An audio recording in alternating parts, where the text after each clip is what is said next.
So మనకి general ఎస్ఏలో basic syllabus ఏముంది, మిగతా పేపర్ 2 నుంచి 6 వరకు ఒక స్పెసిఫిక్గా మైక్రో లెవెల్ సిలబస్ ఉంది. But we don't have that micro level syllabus for the general SA. So where it is suggested that candidate should write 3 essays, selecting one from each section compulsorily. So మొత్తం 3 ఎస్ఏలు రాయాలి, 3 సెక్షన్లు ఉంటాయి. ఒక్కొక్క section నుంచి కంపల్సరీగా ఒక SA రాయాలి.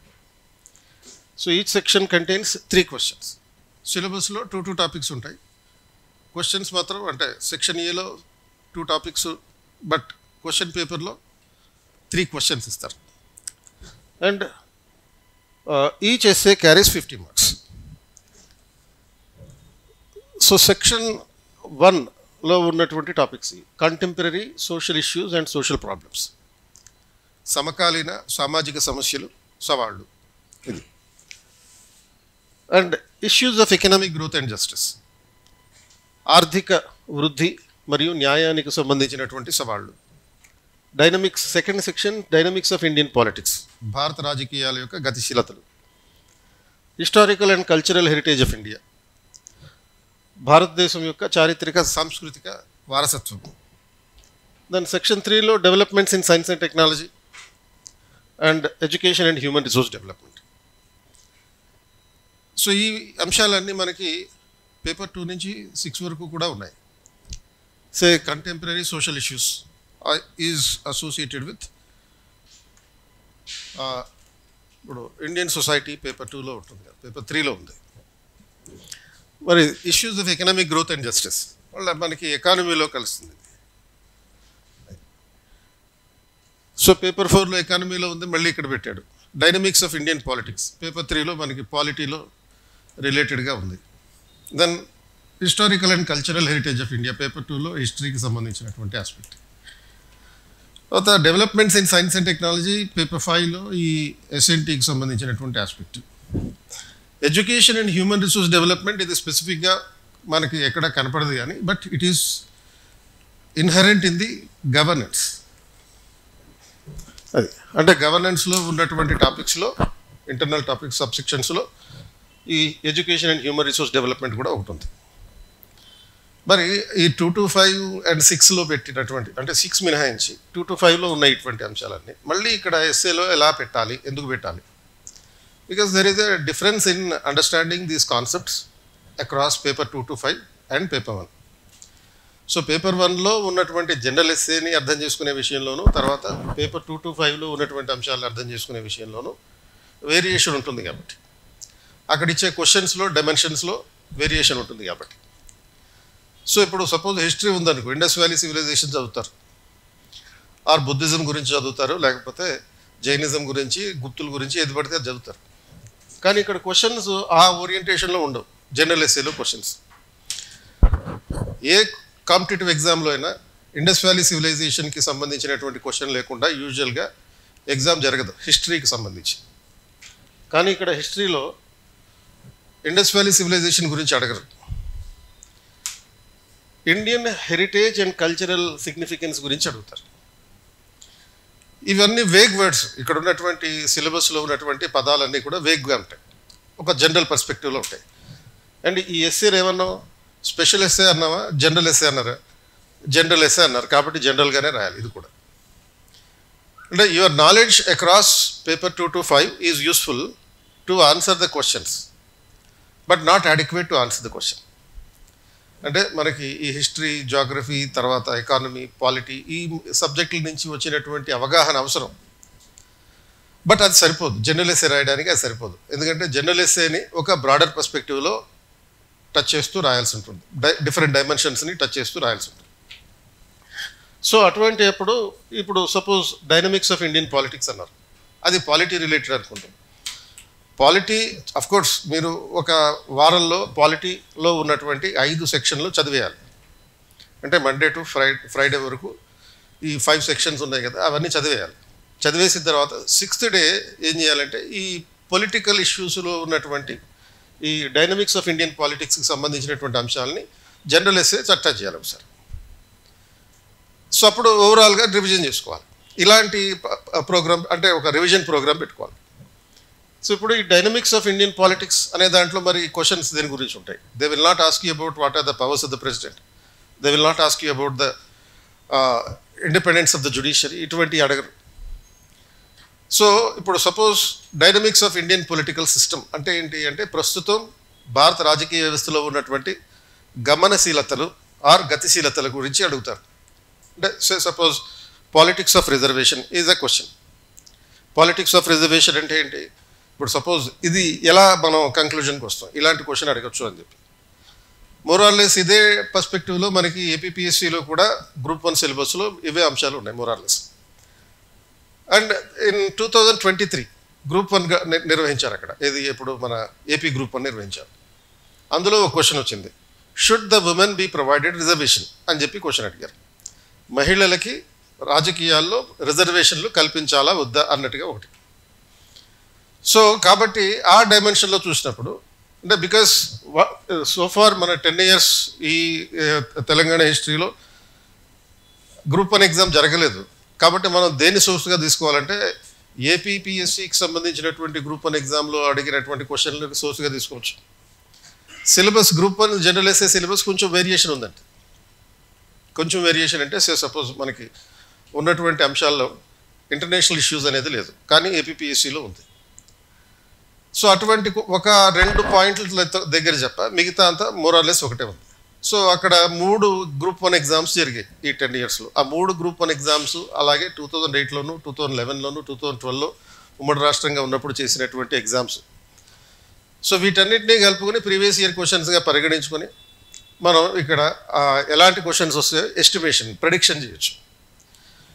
And యూపీఎస్సీని కూడా బేస్ చేసుకోవచ్చు, కానీ లాస్ట్ 5-6 years నుంచి యూపీఎస్సీలో వచ్చేటటువంటి క్వశ్చన్స్ ఇట్లా సబ్జెక్ట్ ఓరియంటెడ్గా లేవు. ఇక్కడ మనకి డైమెన్షన్స్ ఇచ్చారు, ఏ డైమెన్షన్స్లో జనరల్ ఎస్సే ఇస్తారని చెప్పి.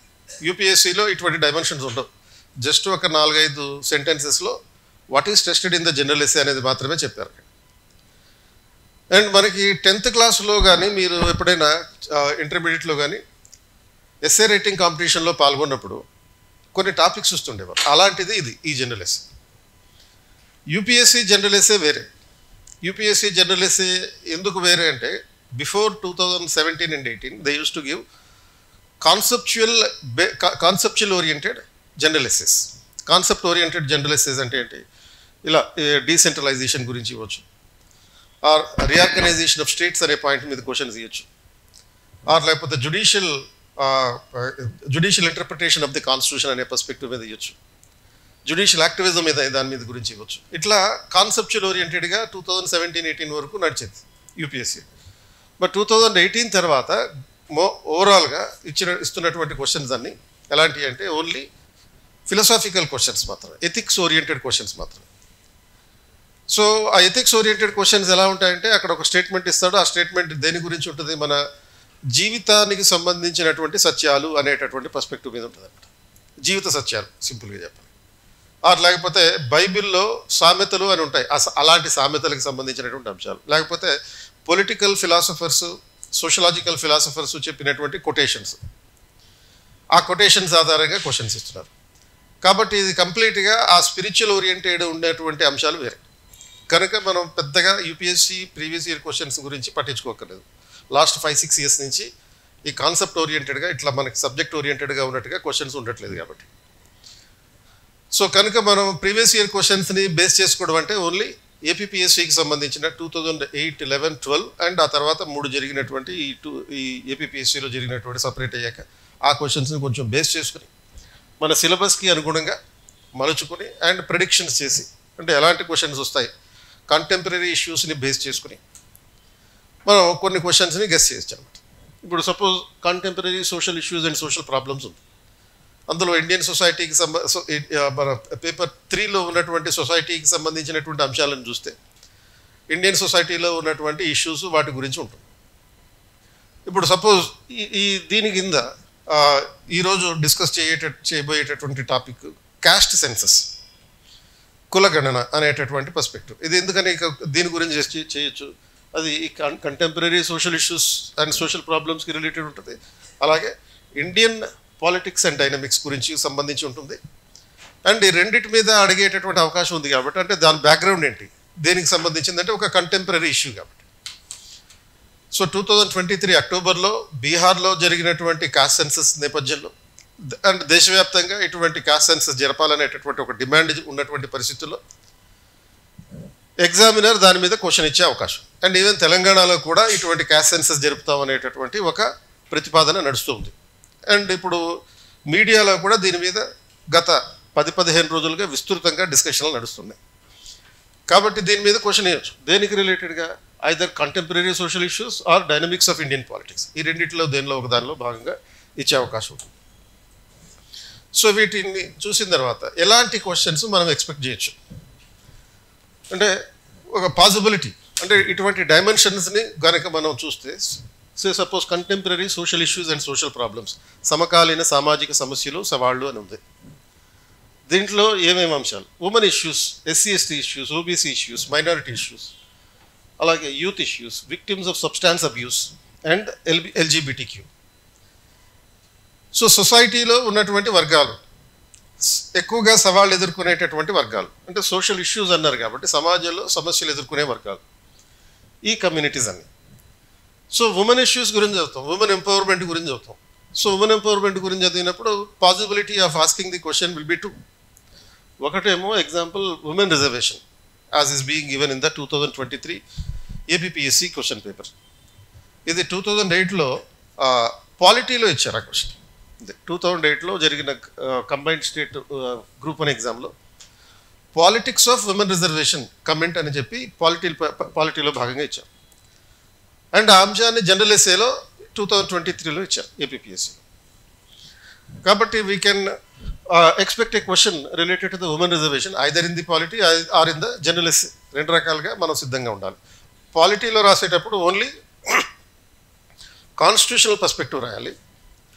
అండ్ ఇక్కడ ఎస్ఏలో రాసేటప్పుడు మల్టీ డైమెన్షనల్ పర్స్పెక్టివ్ రాయాలి. సో ఆ మల్టీ డైమెన్షనల్ పర్స్పెక్టివ్కి మీరు గుర్తుపెట్టుకోవాల్సినటువంటి డైమెన్షన్స్ నేను చెప్తాను తర్వాత. సో పార్లమెంట్లో 33% రిజర్వేషన్ చట్టం చేసినటువంటి నేపథ్యంలో 2023లో జరిగినటువంటి నేపథ్యంలో ఇలాంటి ఉమెన్ రిజర్వేషన్ గురించి క్వశ్చన్ ఇవ్వచ్చు. ఆర్ అదర్వైజ్ కొంచెం ఇంకొంచెం దీనికి సంబంధించి విస్తృతంగా వెళ్ళాలనేటటువంటి పర్స్పెక్టివ్ ఉంటే కనుక లైక్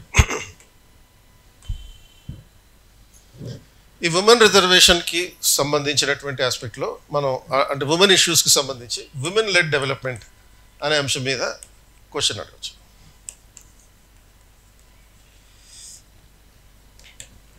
అంటే ఉమెన్ ఎంపవర్మెంట్ అనే అంశాన్ని ఒక బ్రాడర్ పర్స్పెక్టివ్లో తీసుకున్నాం. Only political dimension of the women career అనేది కాకుండా ఉమెన్ లెడ్ డెవలప్మెంట్ అంటే మహిళా నాయకత్వంలో అభివృద్ధి జరగాలి అనేటటువంటి పాయింట్ ఆఫ్ వ్యూ. మహిళా నాయకత్వంలో అభివృద్ధి జరగాలి అనేది ఎందుకు అడుగుతారు అని అంటే ఈ కాన్సెప్ట్ ఇప్పుడు ప్రస్తుతం ఈ దేశవ్యాప్తంగా ఉన్న పాలసీ పాయింట్ ఆఫ్ వ్యూ. అంటే ఈ పాలసీ గవర్నమెంట్ పాలసీలో భాగంగా అనుసరిస్తున్నటువంటి ఆస్పెక్ట్ మహిళా నాయకత్వంలో అభివృద్ధి అని. ఎందుకంటే మనకి G20 మీటింగ్ జరిగింది ఢిల్లీలో. ఆ G20 మీటింగ్లో జరిగినటువంటి నేపథ్యంలో ఈ కాన్సెప్ట్ మీద ఒక ఫుల్ లెంగ్త్ డిస్కషన్ జరిగింది. అంతేకాకుండా మన్ కీ బాత్ ప్రోగ్రాంలో ప్రధానమంత్రి కూడా దీని మీద ఒక చాలా సందర్భాల్లో రిఫరెన్స్ ఇవ్వడం జరిగింది. అంటే ఒక ఉమెన్ ఎంపవర్మెంట్ అనేటటువంటి పర్స్పెక్టివ్ని దాటి నెక్స్ట్ లెవెల్లో ఈ ఉమెన్ లెడ్ డెవలప్మెంట్ అనమాట. అండ్ అలాంటిది తర్వాత ఎస్సీ ఎస్టీ ఇష్యూస్ గురించి చూస్తే అట్రాసిటీస్ అనేటటువంటి పాయింట్ ఆఫ్ వ్యూ మీద క్వశ్చన్ అడగచ్చు. సో మనకి పాలిటీలో లేకపోతే గవర్నెన్స్లో సోషల్ ఇష్యూస్లో అంటే ఇండియన్ సొసైటీకి సంబంధించినటువంటి సోషల్ ఇష్యూస్లో కూడా ఈ అట్రాసిటీస్ గురించి ఉంటుంది. ఎస్సీ ఎస్టీలపై జరిగేటటువంటి వేధింపులు. అండ్ ఇప్పుడు పాలిటీలో రాసేటప్పుడు only constitutional perspective SC ST atrocities prohibition act and it's implementation అనే పాయింట్ ఆఫ్ వ్యూలో రాస్తాం. అంటే ఎస్సీ ఎస్టీ వేధింపుల నిరోధక చట్టం దాని అమలు తీరు. బట్ ఇక్కడ జనరల్ ఎస్ఏలో కూడా కనుక ఇటువంటి ఎస్సీ ఎస్టీలకు సంబంధించి అట్రాసిటీస్కి సంబంధించినటువంటి క్వశ్చన్ అడిగితే అది మల్టీ డైమెన్షన్స్లో రాయాలి. హిస్టారికల్ పాయింట్ ఆఫ్ వ్యూ నుంచి మొదలుపెట్టి అంటే ఈ వేధింపులకి మూలం ఎక్కడుంది, ఆ మూలాల నుంచి వేదిక్ సివిలైజేషన్లో లేటర్ వేదిక్ పీరియడ్లో మొదలైనటువంటి వేధింపులు కుల విభేదాలు ఏ విధంగా కొనసాగుతూ వచ్చినాయి అక్కడి నుంచి మొదలు పెట్టుకుంటూ జోగ్రఫికల్గా ఎక్కడెక్కడ అట్రాసిటీస్ ఎక్కువగా చేరుతుంటాయి. అంటే there are certain atrocity prone areas recognized, identified by the Ministry of Social Justice. అంటే కేంద్ర ప్రభుత్వంలో ఉన్నటువంటి మినిస్ట్రీ ఆఫ్ సోషల్ జస్టిస్ ప్రకారం దేశంలో సుమారుగా ఒక 17 రాష్ట్రాల్లో వేధింపులు ఎక్కువగా జరుగుతుంటాయి. అండ్ అలాగే మనకి తెలంగాణలో కూడా కొన్ని జిల్లాలని ప్రత్యేకంగా గుర్తించారు అట్రాసిటీ ప్రోన్ డిస్ట్రిక్ట్స్ అని చెప్పి. అంటే సంథింగ్ లైక్ మహబూబ్ నగర్, నిజామాబాద్, ఆదిలాబాద్ ఇలాంటి జిల్లాల్లో అట్రాసిటీస్ ఎక్కువగా జరుగుతుంటాయి. అలాగే ఆంధ్రప్రదేశ్లో మనకి శ్రీకాకుళంలో కానీ, తూర్పుగోదావరి జిల్లాలో కానీ, అలాగే మన విశాఖ డిస్ట్రిక్ట్లో కానీ అట్రాసిటీస్ ఎక్కువగా జరుగుతుంటాయి. అట్లా మొత్తం మీద భౌగోళికంగా అట్రాసిటీస్ ఎక్కువగా జరుగుతున్నటువంటి ప్రాంతాలు అనేటటువంటి ఒక డాటా పాయింట్ రాయాలి. డాటా పాయింట్ అంటే ఒక స్టాటిస్టికల్ ఎలిమెంట్. అండ్ అలా తర్వాత ఒక సోషల్ డైమెన్షన్, ఈ అట్రాసిటీస్ వల్ల వచ్చినటువంటి సామాజికమైన ఇంప్లికేషన్స్, సోషల్ ఇంప్లికేషన్స్ ఏ విధంగా ఉన్నాయి. అండ్ తర్వాత ఎకనామిక్ పర్స్పెక్టివ్, అట్రాసిటీస్కి సంబంధించినటువంటి ఆర్థిక కోణం గురించి రాయాలి. అలా మల్టీ డైమెన్షనల్స్లో టచ్ చేసుకుంటూ అండ్ దీంట్లో ఉన్నటువంటి మోరల్ పాయింట్ ఆఫ్ వ్యూ ఏంటి అలా. తర్వాత ఓబీసీ ఇష్యూస్ గురించి అడిగేటప్పుడు క్యాస్ట్ సెన్సస్ గురించి అడగచ్చు. అండ్ తర్వాత మైనారిటీ ఇష్యూస్కి వచ్చినప్పుడు మల్టీ కల్చరలిజం అనే ఒక బ్రాడర్ పర్స్పెక్టివ్ని ఇంట్రడ్యూస్ చేయొచ్చు. సెక్యులరిజంని దీనికి అనుసంధానం చేయొచ్చు. అంటే మల్టీ కల్చరలిజం అంటే ఏంటి? బహుళ సాంస్కృతికవాదం. బహుళ సాంస్కృతికవాదం అంటే సమాజంలో, ప్రపంచంలో ఏ దేశంలో కూడా మోనోనేషన్ స్టేట్స్ లేవు ప్రస్తుతం. అంటే ఒకప్పుడు before second world war there use to be mononation states. Mononation states అంటే ఏకజాతి రాజ్యాలు. అంటే ఆ దేశంలో కేవలం ఆ దేశం అనగానే అక్కడ ఎవరు ఉంటారు అనేటటువంటిది మనం వెంటనే గుర్తించగలుగుతాం. ఇప్పుడు suppose only the countries like Israel ఉన్నాయి, ఇది అ మోనోనేషన్ స్టేట్. ఇది మల్టీనేషన్ స్టేట్ కాదు. మిగతా ప్రపంచంలో ఉన్న పెద్ద దేశాలన్నీ మల్టీ కల్చరల్ స్టేట్స్. సో ఇటువంటి మల్టీ కల్చరల్ స్టేట్స్లో మెజారిటీ కమ్యూనిటీస్ ఉంటుంది, అలాగే మైనారిటీ కమ్యూనిటీస్ ఉంటాయి. And they should coexist together. And it is unavoidable in the context of globalisation. 1990 తర్వాత గ్లోబలైజేషన్ విపరీతంగా పెరిగినటువంటి నేపథ్యంలో 2 రకాల పరిస్థితులు ఏర్పడ్డాయి. ఒకటేమో వ్యాపారం కోసం, ఉద్యోగాల కోసం, అంటే ఎకనామిక్ ఓరియంటేషన్లో ప్రపంచవ్యాప్తంగా వలసలు వెళ్ళినాయి. సో ఈ ప్రపంచవ్యాప్తపు వలసల నేపథ్యంలో ఈ డైమెన్షన్ అవసరం అవుతుంది. అది వలసలు వెళ్ళిపోతున్నారు కాబట్టి మల్టీ కల్చరల్ స్టేట్స్ ఎమర్జ్ అవుతున్నాయి. రెండవది, గ్లోబలైజేషన్ జరిగిన తర్వాత మనం అనుకోనటువంటి మరొక విషయం ఏంటి అంటే టెర్రరిజం విపరీతంగా పెరగడం. ఇది గ్లోబలైజేషన్ ఆఫ్ టెర్రరిజం అయింది. టెర్రరిజం గతంలో ఒక దేశానికి, 2 దేశాలకి ఇట్లా పరిమితమైనటువంటి అంశంలో ఇప్పుడు 83 దేశాల్లో టెర్రరిజాన్ని ప్రోత్సహించేటటువంటి ప్రభుత్వాలు ఉన్నాయి.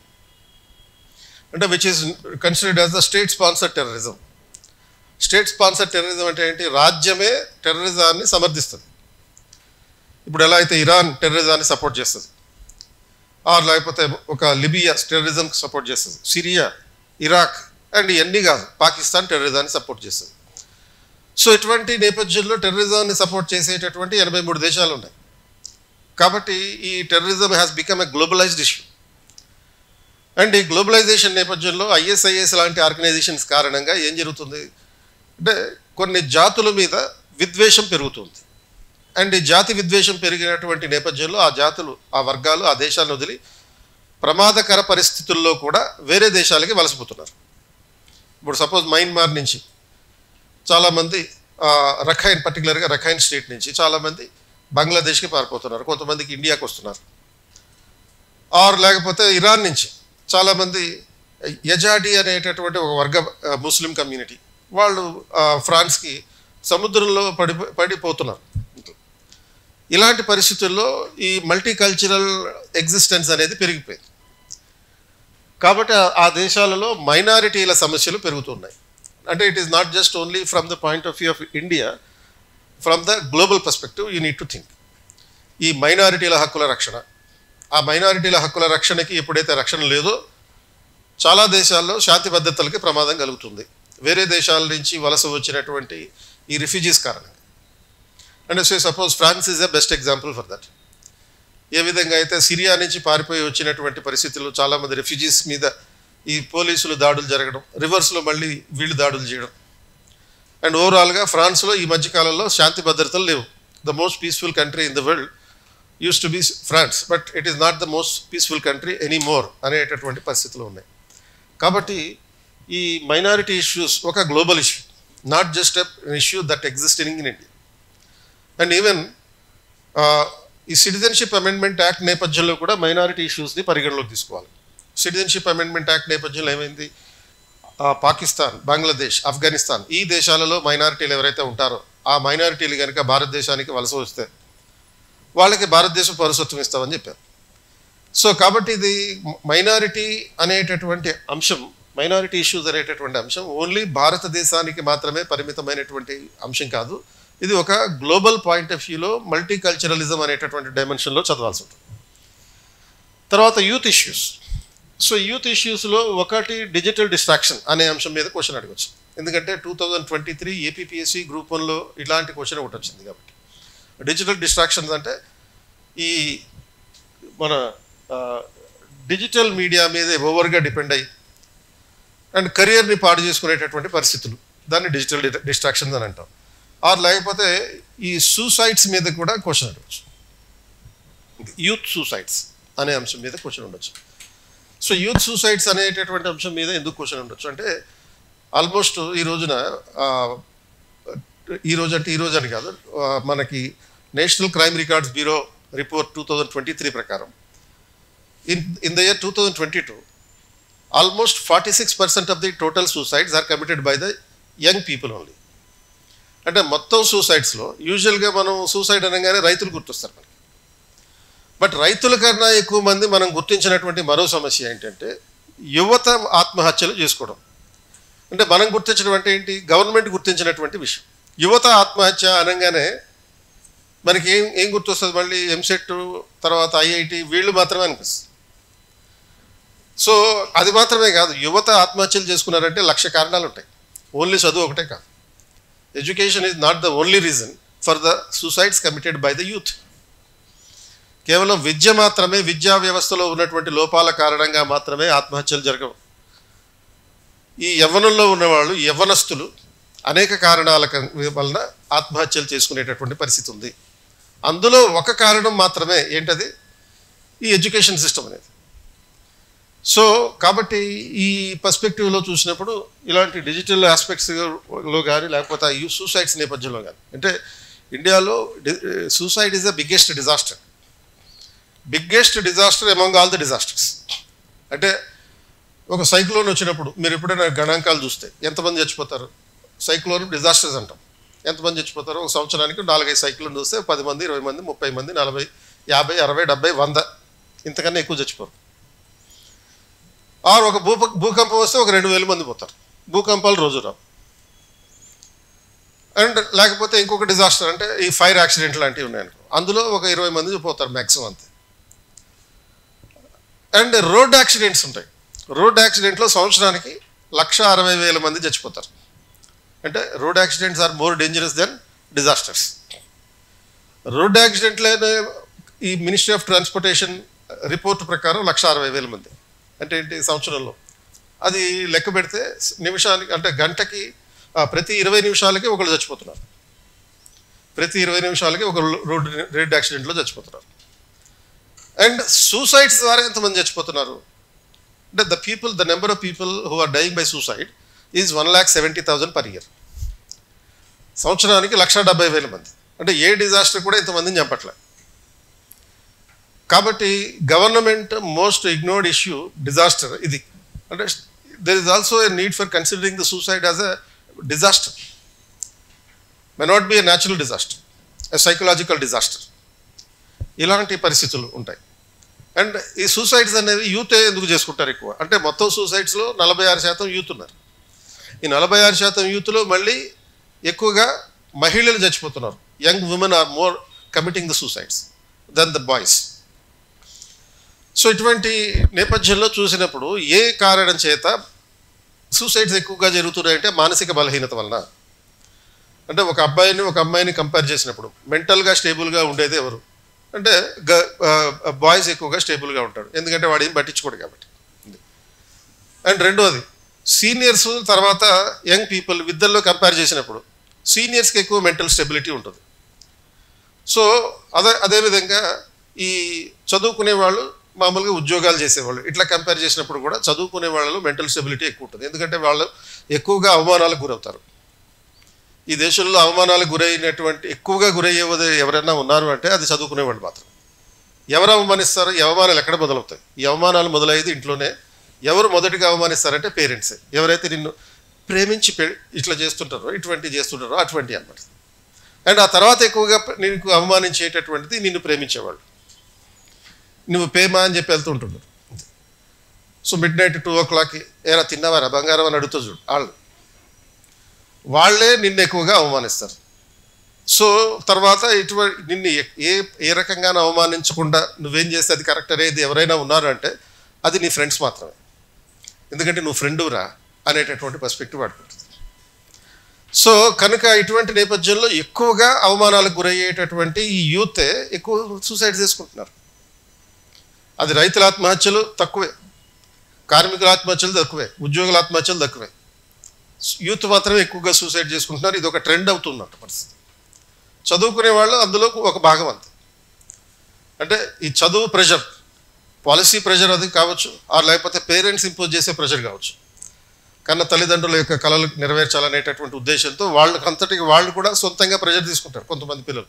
అలా కూడా ఉంటుంది.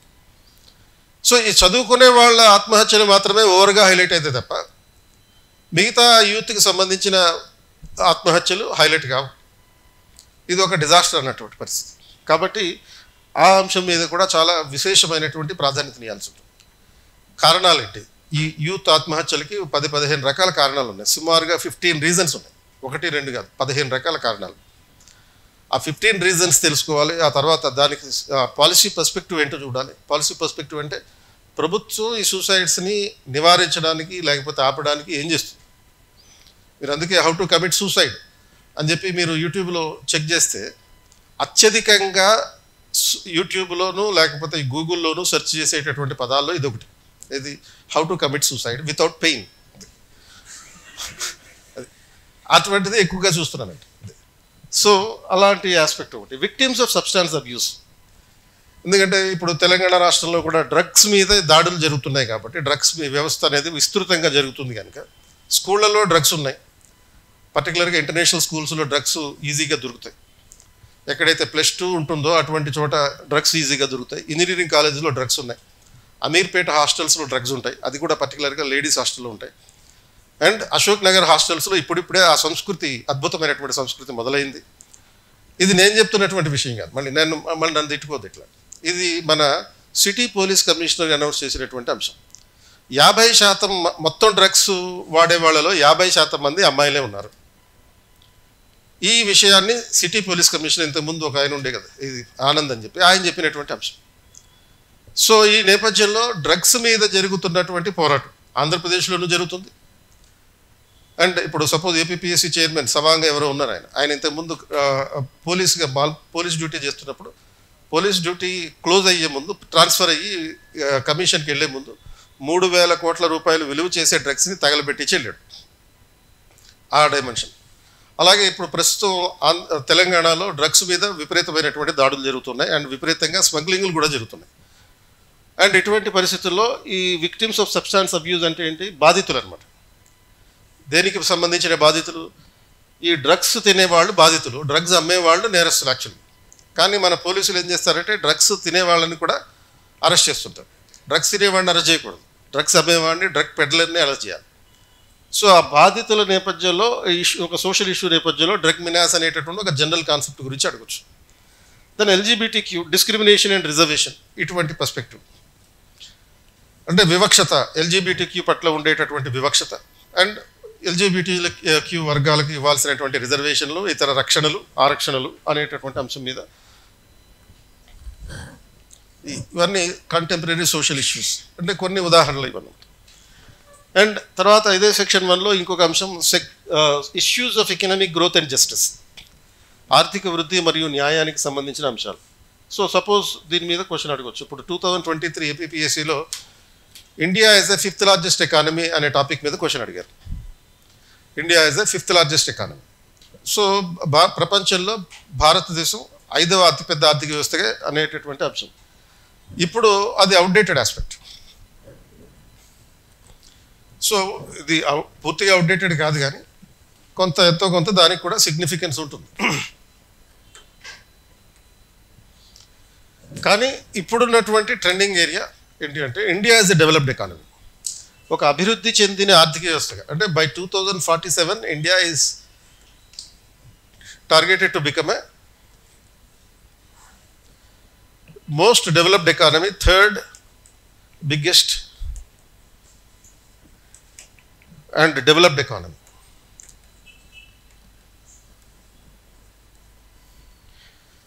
సో అతిపెద్ద మూడవ ఆర్థిక వ్యవస్థగాను, అభివృద్ధి చెందిన ఆర్థిక వ్యవస్థగాను ఎదిగేటటువంటి లక్ష్యాన్ని పెట్టుకుని దీనికి వికసిత్ భారత్ అనే పేరు పెట్టారు. ఈ పదం కూడా ఉపయోగిస్తూ క్వశ్చన్ అడగచ్చు, వికసిత్ భారత్. సో ఇలాంటి కీవర్డ్స్ ఏవైతే యూనియన్ గవర్నమెంట్ పాలసీస్లో ఉన్నాయో, అలాగే స్టేట్ గవర్నమెంట్ పాలసీస్లో ఉన్నాయో, ఆ కీవర్డ్స్ని కూడా మనం ఒక క్యూగా తీసుకుని, అంటే ఆధారంగా తీసుకుని, ఒక సోర్స్గా తీసుకుని ఆన్సర్స్ని డెవలప్ చేసుకోవాల్సి ఉంటుంది అన్నమాట. సో వికసిత్ భారత్ అంటే అభివృద్ధి చెందిన దేశం, Bharatadesam by 2047, and we are in the Amrit Kaal to achieve this goals. So ఇది ఒకటి, ఈ పదం ఒకటి. సో ఈ అమృత్ కాల్ అంటే ఏంటి? ఈ 2023 నుంచి 2047 మధ్యలో మనం వికసిత్ భారత్ అనే లక్ష్యాన్ని చేరుకోవడానికి ఉన్నటువంటి కాలం ఈ Amrit call. So Amrit call నేపథ్యంలో ఈ వికసిత్ భారత్ లక్ష్యాలు ఎంతవరకు సాధ్యమవుతాయి, దానికి ఉన్నటువంటి ఆపర్చునిటీస్ ఏంటి అండ్ ఛాలెంజెస్ ఏంటి, ఇవి నేర్చుకోవాల్సి ఉంటుంది. అంటే ఇవన్నింటినీ డెవలప్ చేసుకునేటప్పుడు, ఒక కంటెంట్ని తయారు చేసుకునేటప్పుడు only major areas, simple points తెచ్చుకుంటే చాలు. Because you are suppose to answer these multi dimensional areas within 800 words ఉంది. 800 పదాల్లో ఆన్సర్ రాయాలి. సో 800 పదాల్లో ఆన్సర్ రాయాలి కాబట్టి మరీ ఎక్కువగా విస్తృతంగా కూడా మనం డెవలప్ చేసుకోలేం. నెంబర్ ఆఫ్ పాయింట్స్ ఎక్కువ ఉండాలి అండ్ ఇన్డెప్త్గా వెళ్ళాల్సినటువంటి అవసరం లేదు. If you go in to the deep knowledge, train to gain the deep knowledge, you will gain nothing. So కాబట్టి you're supposed to develop more number of points from the multi-dimensional point of view, using all the subjects. మనకు ఉన్నటువంటి అన్ని సబ్జెక్టులు, అంటే 15 రకాల సబ్జెక్టులు ఉన్నాయి ఒక రకంగా. ఇంకో రకంగా చెప్పాలంటే 12 రకాల సబ్జెక్టులు ఉన్నాయి తెలంగాణ మూమెంట్ పేపర్ని వదిలేస్తే. సో ఈ 12 రకాల సబ్జెక్టులని ఆధారంగా చేసుకుని 12 రకాలుగా మనం ప్రతి విషయాన్ని ఆలోచించాలి. అంటే 12 రకాలుగా ఆలోచించడం అంటే ఏంటి? హిస్టారికల్గా ఆలోచించాలి, జాగ్రఫికల్గా ఆలోచించాలి, అండ్ తర్వాత సోషలాజికల్ పర్స్పెక్టివ్లో ఆలోచించాలి, పొలిటికల్ పర్స్పెక్టివ్లో, గవర్నెన్స్ పాయింట్ ఆఫ్ వ్యూలో, ఎథికల్ పాయింట్ ఆఫ్ వ్యూలో, అలాగే ఎకనామిక్ పాయింట్ ఆఫ్ వ్యూలో. ఇట్లా multi dimensional thinking is suppose to be required to be developed over there.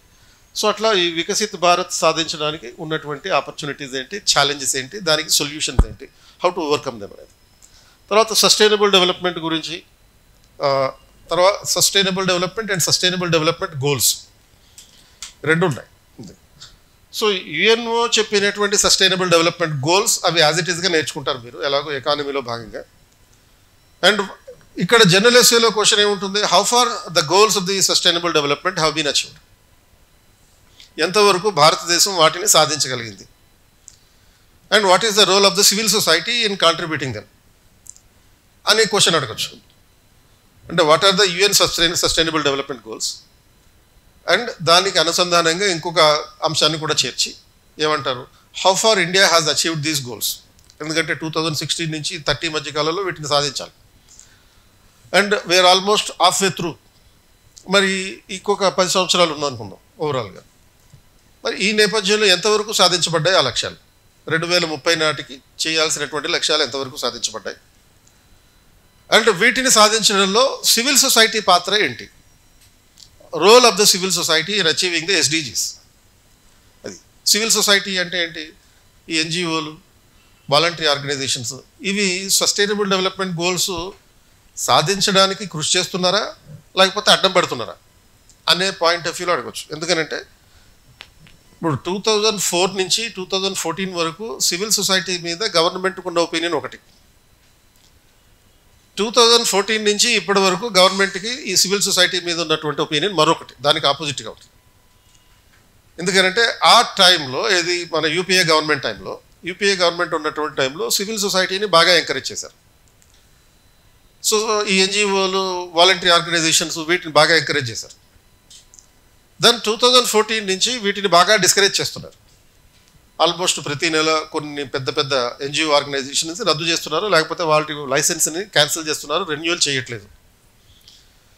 ఇప్పుడు నిన్న హిందూ పేపర్ కనుక మీరు చదువుంటే ఇంకొక పెద్ద అమెరికాకి సంబంధించినటువంటి ఒక పెద్ద ఎన్జిఓ ఆర్గనైజేషన్ ఇండియాలో పనిచేసేటటువంటి దానికి ఇవ్వాల్సినటువంటి లైసెన్స్ని రెన్యూవల్ చేయలేదు. ఎందుకు రెన్యూవల్ చేయలేదంటే వీళ్ళు కావాల్సిన గవర్నమెంట్కి ఈ ఎన్జిఓల నుంచి కావాల్సినటువంటి అన్ని రకాల డాక్యుమెంట్స్ సబ్మిట్ చేయలేదు కాబట్టి రెన్యూవల్ చేయలేదు.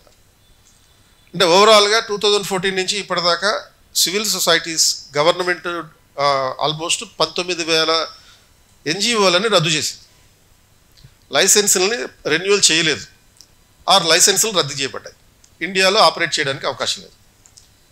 సో కాబట్టి ఈ నేపథ్యంలో రోల్ ఆఫ్ సివిల్ సొసైటీ అనే పర్స్పెక్టివ్లో కూడా ప్రతి అంశాన్ని మనం చూడాల్సినటువంటి అవసరం ఉంటుంది. అలాగే ఈ ఎకనామిక్ ఇష్యూస్లో పావర్టీ గురించి అడగచ్చు. పావర్టీ వర్సెస్ పాపులేషన్, అంటే whether poverty resulting in the population or population is resulting in the poverty. పేదరికం వల్ల జనాభా పెరుగుతుందా, జనాభా పెరగడం వల్ల పేదరికం పెరుగుతుందా, ఇలాంటి డైమెన్షన్స్ కూడా ఆలోచించాల్సి ఉంటుంది. తర్వాత ఈ ఎకనామిక్ ఇష్యూస్లోనే మనకి ఈ పాపులేషన్ ఎక్స్క్లూజివ్ క్వశ్చన్ కూడా అడగచ్చు. పాపులేషన్ గురించి కూడా క్వశ్చన్ ఉండొచ్చు. ఇప్పుడు June 11th మీరు హిందూ పేపర్ కానీ, ఇండియన్ ఎక్స్ప్రెస్ పేపర్ కానీ, లేకపోతే ఈనాడు పేపర్ కానీ చదువుంటే జనాభాకి సంబంధించినటువంటి చాలా ఆర్టికల్స్ వచ్చినాయి. సో ఈ పాపులేషన్ గురించి క్వశ్చన్ అడగచ్చు. అంటే we are experiencing 2 kinds of paradoxes in the world regarding the population. Population in India అనేది మాత్రమే కాకుండా గ్లోబల్ పాపులేషన్ అనేటటువంటి పాయింట్ ఆఫ్ వ్యూ. ఎందుకంటే ఇప్పుడు ఆల్మోస్ట్ మనకి 8.5 బిలియన్ల జనాభా ప్రపంచవ్యాప్తంగా ఉంది. మరి ఇటువంటి పరిస్థితుల్లో ఇంత 8 బిలియన్ జనాభా ఉన్నప్పుడు, అంటే 800 కోట్ల మంది జనాభా భూమి మీద ఉన్నప్పుడు, దాంట్లో ఆల్మోస్ట్ 150 కోట్లు ఇండియాలోనే ఉన్నప్పుడు, భారతదేశ జనాభా ఒకవైపు పెరుగుతూ ఉంది, ప్రపంచ జనాభా కూడా ఒకవైపు పెరుగుతుంది. దానికి కాంట్రడిక్షన్గా, దీనికి పారాడాక్సికల్గా ఇంకోటి జరుగుతుంది. ఏది అంటే ఈ ఫర్టిలిటీ రేటు తగ్గుతుంది. Growing population on one hand, declining fertility rate on the other hand. ఈ రెండింటికి కాంట్రడిక్షన్ ఎట్లా చూడగలుగుతాను? సో ఇటువంటి అంశం మీద క్వశ్చన్ అయ్యొచ్చు. Even India is also experiencing the same kind of situation. By 2050 India's population would be around 170 crores, 170 కోట్లు వెళ్తుంది. అప్పుడు మ్యాక్సిమం పీక్ లెవెల్కి వెళ్తుంది. ఇంకా ఆ తర్వాత మెల్లమెల్లగా తగ్గుతుంది పాపులేషన్. అయితే ఈ లోపల ఏమవుతుంది, ఎందుకని ఇలా తగ్గుతుంది పాపులేషన్ పెరగడమే కానీ తగ్గడం చూడము. కానీ 2070 తర్వాత ఈ 2050 తర్వాత జనాభా క్రమంగా తగ్గేటటువంటి పరిస్థితులు. రీజన్ ఏంటి? ఇప్పుడేమో విపరీతంగా పెరుగుతుంది. ఇప్పుడే మొదలైనటువంటి డైమెన్షన్ ఏంటి అంటే 2020sలో మొదలైనటువంటి డైమెన్షన్ ఏంటంటే డిక్లైనింగ్ ఫర్టిలిటీ రేట్. సో కాబట్టి ఏమవుతుంది, ఇక్కడ రీప్లేస్మెంట్ రేటు తగ్గిపోతుంది. గతంలో 2011 సెన్సస్లో 2.1 ఏదో ఉన్నటువంటి రీప్లేస్మెంట్ రేటు ఇప్పుడు ఎంత ఉంది? 2.0 మాత్రమే ఉంది. నేషనల్ ఫ్యామిలీ హెల్త్ సర్వే లెక్కల ప్రకారం 2.0 మాత్రమే ఉంది. అది రేపు ఇంకో 10 ఏళ్ళు అయిందంటే 1.9 అవ్వచ్చు. సౌత్ కొరియాలో అయితే 0.8% మాత్రమే. అంటే ఫర్ ఎవ్రీ 10 couples, అంటే 20 మంది ఉంటే 10 మంది కపుల్స్ ఉంటే ఆ 10 మంది కపుల్స్కి 2.1 రీప్లేస్మెంట్ లెవెల్ ప్రకారం 21 మంది పిల్లలు పుట్టాలి. కానీ ఇండియాలో అయితే 20 మందే పుడుతున్నారు. 0.8% అంటే ఏంటి? సౌత్ కొరియాలో అక్కడ ఎంత పుడుతున్నట్లు లెక్క 8 మంది పిల్లలు మాత్రమే పుడుతున్నారు. మరి ఇటువంటి పారాడాక్సికల్ సిచ్యువేషన్కి రీజన్ ఏంటి? What factors are actually contributing it, how to deal with the situation? So దీన్ని డీల్ చేయడానికి ఇప్పుడు Japan is facing the most branded, అత్యధిక జనాభా సమస్యను ఎదుర్కొంటున్నటువంటి దేశం. 2022లో 7 లక్షల మంది జనాభా ఇక్కడ చచ్చిపోతే 5 లక్షల మంది మాత్రమే వాళ్ళు రీప్లేస్ చేయగలిగారు. అంటే కొత్తగా పుట్టింది 5 లక్షలు మాత్రమే. And the prime minister of Japan in a TV announcement, in a TV conversation has also made an announcement that, అంటే అనౌన్స్మెంట్ కూడా కదా, ఏడ్చాడు లిటరల్గా. అతను కంటతడి పెట్టుకున్నాడు. ఏమని కంటతడి పెట్టుకున్నాడంటే, భవిష్యత్తులో ఒక 30-40 సంవత్సరాల తర్వాత ప్రపంచం జపాన్ గురించి చరిత్రలో చదువుకుంటుంది అని చెప్పాడు. అంటే చరిత్రలో చదువుకోవడం అంటే ఏంటి? చరిత్రలో జపాన్ అనే దేశం ఉండేది అని చెప్పి. అంటే దేశం ఉండేది అంటే 40 సంవత్సరాల తర్వాత జపాన్ ఉండదా? జపాన్లో జనాభా అంతరించిపోయి జపాన్ అనేది ఉండకపోవచ్చు. ఆల్రెడీ ఒక సుమారుగా 8 టౌన్స్లో గోస్ట్ సిటీస్గా మారిపోయినాయి. గోస్ట్ సిటీస్ అంటే ఏంటి? ఇళ్ళు, తర్వాత బంగ్లాలు ఇవన్నీ ఉంటాయి. కానీ జనాభా ఉండదు కొనుక్కోవడానికి, అంట్లో అక్కడ నివసించడానికి జనాలు ఉంటారు. అటువంటి గో సిటీస్ పెరిగిపోతున్నాయి. కాబట్టి అటువంటి నేపథ్యంలో ఈ పాపులేషన్కి సంబంధించినటువంటి ఆస్పెక్ట్స్ మీద ఓవరాల్గా global population trends with specific reference to India. తర్వాత అన్ఎంప్లాయ్మెంట్ గురించి.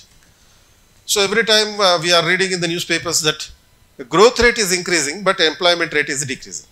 అంటే which is an unpredictable situation by the economist also. ఎప్పుడైతే ఒక దేశం యొక్క వృద్ధి రేటు పెరుగుతుందో ఉపాధి రేటు పెరగాలి. వృద్ధి రేటు ఎందుకు పెరుగుతుంది? ఇండస్ట్రియలైజేషన్ పెరగడం వల్ల, సర్వీసు, ఇన్ఫ్రాస్ట్రక్చర్ ఇటువంటి పెరగడం వల్ల గ్రోత్ రేట్ పెరుగుతుంది. గ్రోత్ రేట్ పెరిగినప్పుడు మరి దానికి ఈక్వల్గా ప్రపోర్షనేట్గా ఎంప్లాయ్మెంట్ రేట్ కూడా పెరగాలి. బట్ అటువంటిది జరగట్లేదు. సో నిజంగా ఇలా జరుగుతుందా అనేది కూడా చూడాలి. ఇప్పుడు కొత్త కొత్త కంపెనీలు వచ్చినప్పుడు సపోజ్ హైదరాబాద్లో ఒక ఐకియా అనే కంపెనీ పెట్టారు, ఒక ఫర్నిచర్ కంపెనీ పెట్టారు. అండ్ అది పెట్టడం వల్ల హైదరాబాద్ ఎకానమీ గ్రో అయింది. అట్ ద సేమ్ టైం సుమారుగా 1000 మందికి ఉపాధి కూడా వచ్చింది. అలాగే గూగుల్ కాంప్లెక్స్ ఇక్కడ కూడా పెట్టారు. పెట్టడం వల్ల 2000 మందికి ఉపాధి వచ్చింది. అండ్ అలాగే అమెజాన్కి సంబంధించిన కంపెనీ పెట్టారు. 2000 మందికి డైరెక్ట్గా జాబ్ వచ్చింది, ఇంకొక 10,000 మందికి ఇండైరెక్ట్గా జాబ్ వచ్చింది. అంటే ఒకవైపు ఇలా కూడా చూస్తున్నాం, గవర్నమెంట్ లెక్కల ప్రకారం, తర్వాత మీడియాలో చేసే హైప్ ప్రకారం one growth rate is increasing, employment is not increasing అని అంటున్నారు.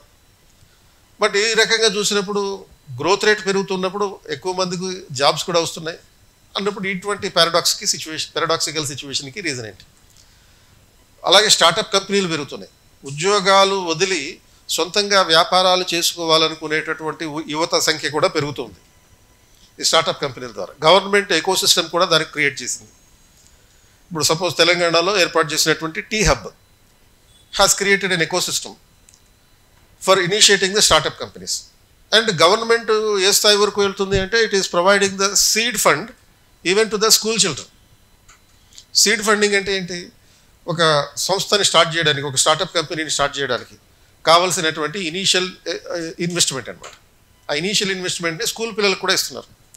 5 లక్షల రూపాయలు ఇచ్చి నీకు ఉన్నటువంటి ఆలోచనలు తీసుకొచ్చి నువ్వు వ్యాపారం మొదలుపెట్టమని చెప్పి పిల్లలతోటి వ్యాపారాలు చెప్పిస్తున్నారు. సో ఇటువంటి నేపథ్యంలో మరి ఎంప్లాయ్మెంట్ రేట్ ఎక్కడ తగ్గింది అనేటటువంటి అంశాన్ని కూడా మనం చూడాలి. తర్వాత డిజిటల్ ఎకానమీ. 2023 ఏపీపీఎస్సీ ఎగ్జామ్లో డిజిటల్ రూపీ గురించి క్వశ్చన్ అడిగారు. అంటే 2022లో సెప్టెంబర్లో డిజిటల్ రూపీకి సంబంధించినటువంటి ఇనిషియేటివ్ గవర్నమెంట్ ఆఫ్ ఇండియా తీసుకొచ్చింది కాబట్టి. సో ఈ డిజిటల్ రూపీ వేరే, అండ్ తర్వాత గ్లోబల్ లెవెల్లో ఉపయోగించేటటువంటి డిజిటల్ కరెన్సీ వేరే. So digital rupee is nothing but normal rupee available in the online system without the need for using the internet also. Internet అవసరం కూడా లేకుండా ఉపయోగించగలిగేటటువంటిది ఆ డిజిటల్ రూపీ. సో ఈ digital rupee మనం ఎక్కడి నుంచి ఎక్కడ ట్రావెల్ చేసాం? డిమానిటైజేషన్ టు డిజిటల్ రూపీ అనే వరకు ట్రావెల్ చేసాం. అంటే 2016లో జరిగినటువంటి డిమానిటైజేషన్, అండ్ ఆ తర్వాత డిమానిటైజేషన్ జరిగిన తర్వాత మనకి ఆన్లైన్ పేమెంట్ సిస్టమ్స్ అనేవి బాగా ఇంక్రీజ్ అయినాయి. ఈ ఫోన్పేలు, లేకపోతే Google pay, even WhatsApp pay, Amazon pay, ఇటువంటి అన్నీ పెరుగుతున్నాయి. And now the government is almost on the verge of creating and initiating the digital rupee system. So నువ్వు మామూలుగా వాలెట్లో డబ్బులు పెట్టుకెళ్తావు, కరెన్సీ పెట్టుకెళ్తావు. అలాంటి అవసరం లేకుండా నీ వాలెట్ బదులు నీ ఫోన్లోనే పెట్టుకెళ్తావు. But there is a difference between ఈ digital rupee and the PhonePe. PhonePe అనేదేమో నీకు బ్యాంకులో డబ్బులు ఉంటే ఫోన్పే చేస్తావు, ఇంటర్నెట్ ఉంటే ఫోన్పే చేస్తావు. బట్ ఈ డిజిటల్ రూపీ అనేది ఇంటర్నెట్ లేకుండా నువ్వు ట్రాన్సాక్షన్ చేయొచ్చు, బ్యాంకులో డబ్బులు ఉండాల్సిన అవసరం లేకుండా ట్రాన్సాక్షన్ చేయొచ్చు. ఇది ఒక ప్రీపెయిడ్ కార్డు లాంటిది అనమాట. నువ్వు డబ్బులు ఇచ్చి దాంట్లో నీ మొబైల్ ఫోన్లో నీవు ఇచ్చిన డబ్బులకి ఈక్వల్గా అమౌంట్లో అక్కడ స్టాక్ ఉంటుంది, ఆ డబ్బులన్నీ స్టాక్ ఉంటాయి. సో అలా ఈ డిజిటల్ ఎకానమీకి సంబంధించినటువంటి aspects, how India has transformed itself from demonetisation to digital rupee అనే పాయింట్ ఆఫ్ వ్యూలో క్వశ్చన్ అడగచ్చు. తర్వాత sustainable development goals, sustainable development, ఈ రెండు కనెక్టెడ్ ఉంటాయి. అండ్ సెక్షన్ 2లో dynamics of Indian politics. So ఈ డైనమిక్స్ ఆఫ్ ఇండియన్ పాలిటిక్స్లో 2024 ఈజ్ ద ఎలక్షన్ ఇయర్. ఎన్నికల సంవత్సరం ఇది.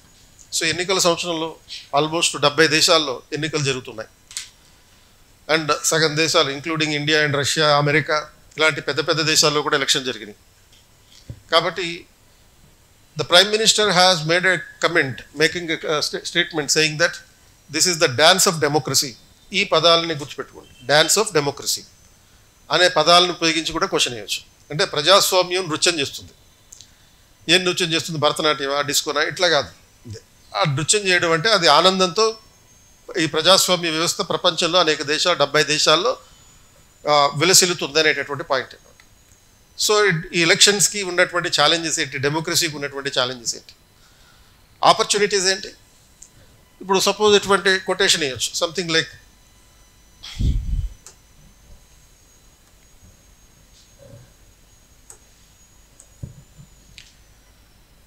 సో డెమోక్రసీ ఉంది,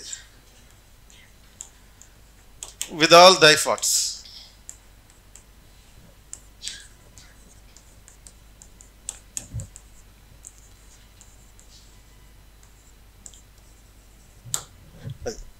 సో ఇలాంటి కొటేషన్ ఇచ్చి ఈ క్వశ్చన్ అడగచ్చు. అంటే with all thy faults I love దీ అనేది, అంటే నీలో ఎన్ని లోపాలున్నా నిన్ను ప్రేమిస్తూనే ఉంటాను. ఓ ప్రజాస్వామ్యమా, నీలో ఎన్ని లోపాలున్నా నిన్ను ప్రేమిస్తూనే ఉంటాను అనేటటువంటి పాయింట్. అంటే ఎందుకని, ఇప్పుడు whatever the form of government, the best form of government is democracy. ప్రపంచంలో అరిస్టాటిల్ చెప్పినటువంటి దాని ప్రకారం 100ల కొద్దీ ప్రభుత్వ రకాలు ఉంటాయి. అది పార్లమెంటరీ గవర్నమెంట్ కావచ్చు, ప్రెసిడెన్షియల్ కావచ్చు, డిక్టేటర్షిప్ కావచ్చు, మొనార్కీ కావచ్చు, అలిగార్కీ కావచ్చు, ఇట్లా రకరకాల గవర్నమెంట్లు ఉంటాయి. అయితే ఎన్ని రకాల ప్రభుత్వాలు ఉన్నా అత్యుత్తమ ప్రభుత్వం మాత్రం ప్రజాస్వామ్యమే అనేది అరిస్టాటిల్. కాబట్టి ఈ స్టేట్మెంట్ ఏమంటుందంటే, విలియం కార్పెంటర్ అనే ఒక రచయిత ప్రకారం with all thy faults I love thee. ఎందుకని, ప్రజాస్వామ్యంలో లోపరహితం కాదు. Democracy is not undefective. Democracy is not undefective అంటే లోపాలు లేనిది కాదు. కంపల్సరీగా ఏ ఫార్మ్ ఆఫ్ గవర్నమెంట్ అయినా లోపాలు ఉండి తీరాయి. ఆ లోపాలని సరిదిద్దుకొని ముందుకెళ్ళాలి. చాలామంది అంటారు ఈ దేశంలో ప్రజాస్వామ్యం పోయి నియంతృత్వం వస్తే కానీ ఈ దేశం బాగుపడదని చెప్పి. నాశనం అయిపోతావు అలాంటి ఆలోచనలు పెట్టుకుంటే. ఎందుకనంటే నువ్వు సపోజ్ డిక్టేటర్షిప్కి వెళ్ళావనుకో, డిక్టేటర్షిప్కి వెళ్తే ఏమవుతుంది, డెమోక్రసీలో నువ్వు పెనం మీద ఉన్నావు. ఇప్పుడు డిక్టేటర్షిప్కి వెళ్తే దేంట్లోకి వెళ్తావు, తందూరి పొయ్యిలోకి వెళ్తావు, మామూలు పొయ్యి కూడా కాదు, కాలిపోతుంది. సో అటువంటి ప్రాబ్లం అది డిక్టేటర్షిప్లో ఉండేటటువంటి ప్రాబ్లం. డెమోక్రసీలో కాబట్టి ఎన్ని లోపాలు ఉన్నా దాంతోనే కాపురం చేయాలి, సర్దుకోవాలి. మనం చేయట్లేదు చాలామంది, ఎన్ని లోపాలు ఉన్నాయి కానీ ఎన్ని ప్రాబ్లమ్స్ ఉన్నాయి, కొడుతున్నారమ్మా అని చెప్పుకోలేం కానీ కొడతాం. అలాంటి పరిస్థితుల్లో డెమోక్రసీ గురించి క్వశ్చన్ అడగవచ్చు. Because the reason is it is the election year. 70 దేశాల్లో ఎలక్షన్ జరగడం అనేది ఆల్మోస్ట్ 10 సంవత్సరాల తర్వాత జరుగుతుంది. ఇట్లా తర్వాత పొలిటీషియన్ బ్యూరోక్రసీ రిలేషన్షిప్, ఈ అంశం మీద కూడా ఉండొచ్చు. ఎందుకంటే రాజకీయ నాయకులు అధికారుల మధ్య సంబంధాలు, ఇది ఒక బ్రాడర్ పర్స్పెక్టివ్. ఇష్యూ అనేది బ్రాడర్ పర్స్పెక్టివ్. ఎందుకు, మైక్రో పర్స్పెక్టివ్లో దేశవ్యాప్తంగా దీని మీద చర్చ జరుగుతుంది. మైక్రో పర్స్పెక్టివ్ అంటే ఏంటి, ఇప్పుడు సపోజ్ సిబిఐ గవర్నమెంట్ కంట్రోల్లో ఉంది అంటారు, ఆర్ ఎన్ఫోర్స్మెంట్ డైరెక్టరేట్ గవర్నమెంట్ కంట్రోల్లో ఉంది అంటారు. స్టేట్లో ఏసీబీ మరి ఎవరి కంట్రోల్లో ఉంది? అది ఏసీబీ అనేది యాంటీ కరప్షన్ బ్యూరో కూడా గవర్నమెంట్ కంట్రోల్లోనే ఉంటుంది కదా. పోలీసులు ఎవరి కంట్రోల్లో ఉంటారు? గవర్నమెంట్ కంట్రోల్లో ఉంటారు. ఇక్కడ ఎవడో కూడా ఈ ప్రపంచంలో, అండ్ ఈవెన్ ఎలక్షన్ కమిషన్ కూడా గవర్నమెంట్ కంట్రోల్లో ఉంది అంటారు. అదేంటి, అది నొక్కుతారు కొడుతారు ఈవీఎం. అవి ఈవీఎం కూడా ఎలక్షన్ కమిషన్ కంట్రోల్లో ఉంది, ఎలక్షన్ కమిషన్ ఏమో గవర్నమెంట్ కంట్రోల్లో ఉంది అంటారు. అందులో వచ్చిన తేడాల వల్ల ఈ అక్కలు చెల్లెళ్ళు ఆ ప్రేమ ఏమైందో తెలియకుండా ఒకళ్ళు ఓడిపోయారు. సో మరి అప్పుడు 2019లో గెలిచినప్పుడు ఆ ఈవీఎం మెషిన్ పర్ఫెక్ట్గానే ఉంది. ఇప్పుడు ఓడిపోయావు కాబట్టి ఐవీఎం మెషిన్లో ప్రాబ్లమ్స్ వచ్చినాయి. అంటే ఇలాంటి కొన్ని వివాదాలు అయితే ఉన్నాయి.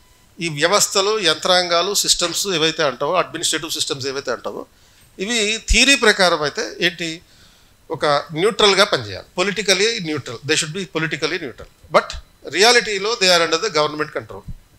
అంతెందుకు, ఇప్పుడు సపోజ్ పుష్ప సినిమాకి అవార్డు ఇచ్చారు. ఏం అవార్డు ఇచ్చారు? అది హీరోకి ఉత్తమ జాతీయ నటుడు అని అవార్డు ఇచ్చారు. ఎందుకు ఇచ్చారు, ఎలా ఇచ్చారు, ఎవరి కోసం ఇచ్చారు, ఎక్కడిచ్చారు? ఈ ప్రశ్నలు అనేవి మన మనసులో ఉంటుంటాయి. ఎందుకంటే అది ఒక సినిమా, ఒక కమర్షియల్ సినిమా, అది అంత అద్భుతమైనటువంటి నటన ఎవరి లేవాడు, ఉన్నాడు, ఓన్లీ గడ్డం కొక్కున్నాడు అంత మ్యాక్సిమం అని చేసినాడు. మరి దాంట్లో కూడా ఈ పొలిటికల్ ఇంటర్వెన్షన్ ఉంది, అది అడ్మినిస్ట్రేటివ్ ఇష్యూ. ఒక అడ్మినిస్ట్రేటివ్ యంత్రాంగంలో రాజకీయ నేపథ్యం ఉంటుంది. కాబట్టి మొత్తం వ్యవస్థలన్నింటినీ గవర్నమెంట్ తన కంట్రోల్లో పెట్టుకుంది. ఈ వ్యవస్థలన్నీ అంటే ఇన్స్టిట్యూషన్స్, సిస్టమ్స్. ఈ సిస్టమ్స్ అన్నీ అడ్మినిస్ట్రేటివ్ బ్యూరోక్రటిక్ ఓరియంటేషన్లో పనిచేయాలి. అంటే రూల్స్ రెగ్యులేషన్స్. బ్యూరోక్రసీ అంటే రూల్స్ రెగ్యులేషన్స్. దాన్ని ఇంప్లిమెంట్ చేసేవాడు బ్యూరోక్రాట్, అధికారి. పాలనా యంత్రాంగం నియమ నిబంధనల ప్రకారం పనిచేయాలి. ఎప్పుడైతే పాలిటిక్స్ ఎంటర్ అవుతాయో ఆ నియమాలకి ఉండదు. సో అటువంటి పరిస్థితుల్లో బ్యూరోక్రసీ పొలిటీషియన్ రిలేషన్షిప్ అనేటటువంటి ఒక జనరల్ పర్స్పెక్టివ్లో కానీ చదువుకుంటే election commission, CBI, ACB or లేకపోతే పోలీస్ యంత్రాంగం కానీ, టోటల్ పోలీస్ మెషినరీ కానీ, అండ్ తర్వాత ఎన్ఫోర్స్మెంట్ డైరెక్టరేట్, ఇలాంటి ఆర్గనైజేషన్స్ ఏ విధంగా పొలిటికల్గా న్యూట్రల్గా ఉండాలి అనేది తెలుసుకోవాలి. తర్వాత పొలిటికల్ కరప్షన్, ఇది ఒక ఎప్పుడు ఇంపార్టెంట్ ఉన్నటువంటి ఆస్పెక్ట్. స్పెసిఫిక్గా ఇది ఈ పర్టికులర్గా అనే ఇంపార్టెంట్ ఏం కాదు, దాని మీద ఎంతో కొంత అవగాహన ఉంటే మంచిది. తర్వాత politics of regionalism, casteism, లింగ్విజం, communalism, ఈ 4 అంశాలు దేశంలో విస్తృతంగా ఉన్నటువంటి అంశాలు. మీరు సోషాలజీలో చదువుకుంటారు. అంటే ఈ ప్రాంతీయవాదం, కులవాదం, భాషావాదం అండ్ మతవాదం. సో ఈ మతం కారణంగా దేశాలు విడిపోయినాయి. భారత్ పాకిస్తాన్ విడిపోయింది కమ్యూనలిజం వల్ల, ఏపీ తెలంగాణ విడిపోయింది రీజనలిజం వల్ల, అండ్ ఆల్సో లింగ్విజం కారణంగా. అంటే ఇక్కడ ఉన్నటువంటి భాషని అక్కడ ఉన్నటువంటి భాషావాదులు కొంచెం వికరించడం లాంటి పరిస్థితుల కారణంగా. కాస్టిజం, ఇది ఇంకొక ఇష్యూ ప్రతి చోట ఉంటుంది. Though Ambedkar assume that the casteism has to be eliminated. అంటే కులవాదం అనేది అంతరించిపోవాలనేది అంబేద్కర్ యొక్క కళ. కానీ కులం అనేది పర్పెచ్యుయేటింగ్ అన్నట్టు. caste is perpetuating in every dimensions. So caste cannot be eradicated as predicted by Ambedkar. అలాంటి డైమెన్షన్స్. అంటే రోజు రోజుకి అభివృద్ధి పెరిగే కొద్దీ కులం, మతం ప్రాధాన్యత తగ్గుతుందేమో అనుకుంటాం. కానీ అభివృద్ధి ఆర్థికంగా పెరిగే కొద్దీ వీటి ప్రాధాన్యత ఇంకా ఎక్కువ పెరుగుతుంది. అన్ని వ్యవస్థల్లోనూ కులం యొక్క ప్రభావం ఉంటుంది. నేను హిందూ పేపర్లో ఫ్రంట్ పేజీలో ఒక వార్త వచ్చింది. సుప్రీంకోర్టు ఒక జడ్జిమెంట్లో, ఒక డైరెక్షన్లో ఏం చెప్పిందంటే జైళ్లలో కులవాదం తగ్గాలి అని. మనం ఇది ఊహించని మనకి. మామూలుగా పాలిటిక్స్లో కులం, ఎడ్యుకేషన్ ఇన్స్టిట్యూషన్స్లో కులం, యూనివర్సిటీల్లో కులం ఉంటుంది. కులం ఆధారంగా యూనివర్సిటీల్లో పిక్నిక్లకు కూడా వెళ్తారు. ఓన్లీ ఎస్సీ పిక్నిక్, ఓన్లీ రెడ్డిల పిక్నిక్, ఓన్లీ కమ్మోల పిక్నిక్, ఓన్లీ కాపుల పిక్నిక్, ఇట్లా ఉంటుంది. సో అలా కులం అనేది అన్ని చోట్ల ఉంది. ఇప్పుడు జైళ్ళలో కూడా ఉంది. అప్పర్ క్యాస్ట్లకి సంబంధించిన వాళ్ళు జైలుకి ఎక్కువ వెళ్తున్నారు ఈ మధ్యన. కాబట్టి అక్కడికి వెళ్ళిన తర్వాత కూడా ఆ కాస్ట్ డామినేషన్ అనేది చూపిస్తూనే ఉన్నారు. కాబట్టి ఆ అంశం నేపథ్యంలో కాస్టిజం అనేది, అంటే ఇది ఎగ్జాంపుల్గా రాయొచ్చు. That will not be the only element directly which will be given in the question. అంటే జైళ్లలో కులం అనేది డైరెక్ట్ క్వశ్చన్ ఉండదు. జైళ్లలో కుల వ్యవస్థ గురించి సుప్రీంకోర్టు ఈ కేసులో ఏం చెప్పింది అనేది ఒక ఎగ్జాంపుల్గా చెప్పచ్చు. ఆ తర్వాత స్టూడెంట్ పాలిటిక్స్ ఇంకొకటి. So student politics is also gaining the significance. Students entering in to the politics and politicians manipulating the students in the political process. ఈ 2 రకాల డైమెన్షన్. విద్యార్థులు రాజకీయాల్లోకి ప్రవేశించడం ఒకటి, అండ్ అదేవిధంగా రాజకీయ వ్యవస్థ విద్యార్థులను రాజకీయంగా దుర్వినియోగం చేయడం ఒకటి, మ్యానిపులేట్ చేయడం ఒకటి. ఈ 2 రకాల పరిస్థితులు ఉన్నాయి. అంటే ఇప్పుడు సపోజ్ మన రేవంత్ రెడ్డి గారు అన్నట్టుగా అనమాట. అంటే నిరుద్యోగుల్ని ప్రోత్సహిస్తున్నారు, రాజకీయ ప్రయోజనాల కోసం ప్రోత్సహిస్తున్నారు అనేటటువంటి పర్స్పెక్టివ్. అలా పొలిటికల్గా కూడా స్టూడెంట్స్ని మ్యానిపులేట్ చేయొచ్చు, అదొక aspect. Politics of reservation, SC, ST, BC, EWS reservation and ఇవన్నీ కలిపి ఒక పాలిటిక్స్ ఆఫ్ రిజర్వేషన్ కింద, లేకపోతే ఎక్స్క్లూజివ్గా ఉమెన్ రిజర్వేషన్ కింద. They are all the dynamics of Indian politics. తర్వాత historical and cultural heritage of India. So ఇందులో వచ్చేటటువంటి అవకాశం ఉన్నటువంటి క్వశ్చన్స్ ఇవి, అంటే టాపిక్స్